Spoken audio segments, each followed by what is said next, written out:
bloated, laging kinakabag, malaki ang tiyan at puson, it could be your gut health which is in trouble.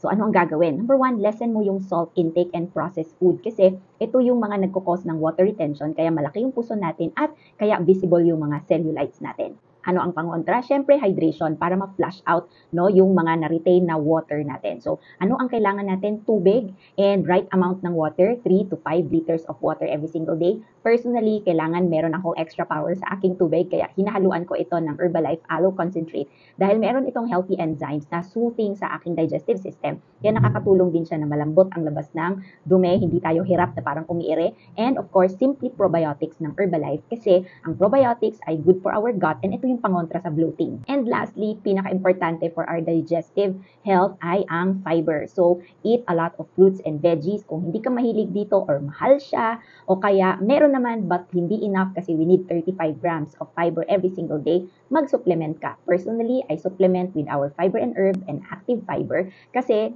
lunok lang, meron ka ng enough amount of fiber every single day na hindi mo na poproblemahin yung gastos o kaya kung enough ba yung natitake mo. Remember, pag ikaw ay laging bloated, this can also result to bad skin, fatigue, low energy. Your gut is your second brain. Take care of it so that it will take care of you. Are you looking for a wellness coach that will guide you proper weight management na ma-address din ang iyong mga health concerns? DM me for free consultation.